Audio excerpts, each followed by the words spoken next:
So here's Mr. Oatman's Strela once again, and I did a little tinkering and a little thinking about mainly why is this pellet fork bridge milled? Why is it milled down like that? Well, my suspicion was it needed to make clearance for a wobbly balance. Turns out I put it together and that balance sits right on top of the pellet fork bridge. There's no clearance.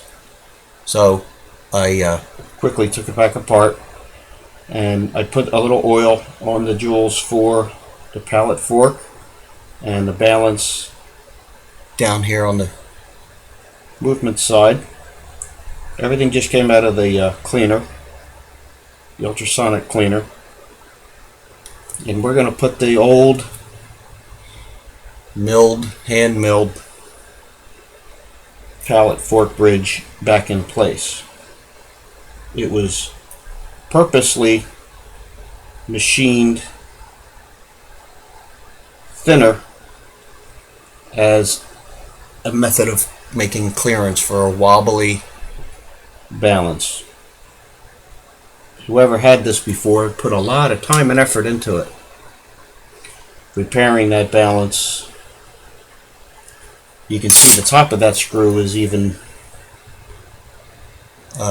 machined down to gain clearance. I guess the ultimate goal was for the previous owner to get it to the point where it does tick. It does keep time, although not great time. So here's our pellet fork installed, and I'm going to give that a little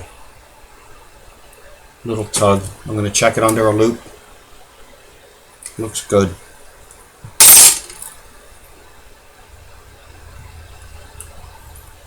So that was the whole reason for milling that down, to gain clearance, to accommodate a wobbly balance. I'm going to put a little bit of 90-10 on top of that. Not that we're done this service, we are just basically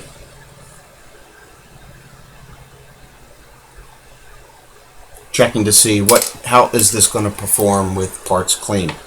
The nice thing is, I'm going to wind this up, give it a few clicks. The nice thing is, you can do a complete service on this, get everything nice and clean, and put the old balance back in. And if you notice, we're still in the case. It's still cased up. Basically, the last part to be installed is your balance. So if Mr. Oatman does find a good balance, it's easy enough to change out. Just clean it, lubricate it, change it out. So let's come in here, put that balance in, and get it to tick.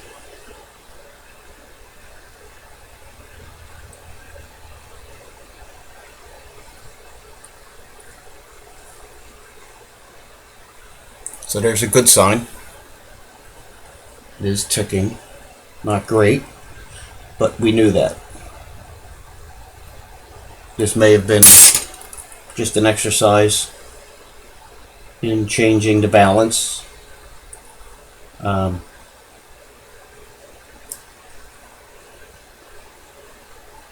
Hairspring gave me a little trouble there.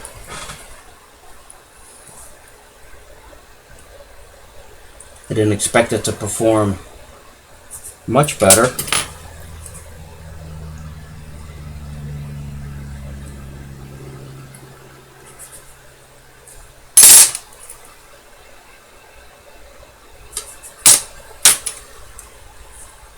Still has quite a bit of a wobble, obviously. We didn't fix that. I just wanted to see how this was going to do after we cleaned it a bit. The balance is binding in some places. When I move this back and forth, it catches and then releases. And the previous owner, or the previous person working on this had left this screw rather loose. This screw wasn't very tight, and it allowed that balance cock, the bridge, to not grab onto the staff too tightly. And if you can see it, it is swinging. And I can rotate that screw, and it slows down and stops the balance. So we have a number of issues here.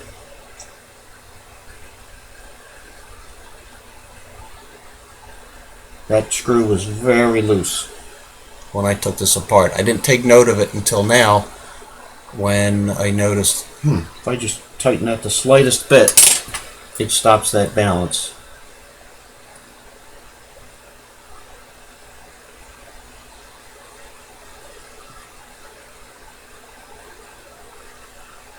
I barely have any tension on that screw. So we have what we have here. So let's give this a full wind. I don't expect the amplitude to get much better, especially given the wobble that it has. However, a clean part and new lubrication may do wonders for it. It may get a few more degrees of amplitude. We don't know. However, it is a ticking movement. So let's go to the time grapher. Let's put that on the time grapher. See how it's doing.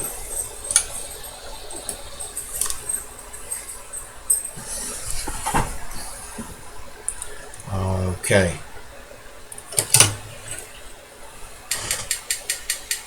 There we go. There we are. Dial up. And I forget, our last reading was really bad as far as amplitude and timekeeping. Now, things have changed quite a bit. We have 236 seconds fast. Hasn't read the amplitude yet or the beat error.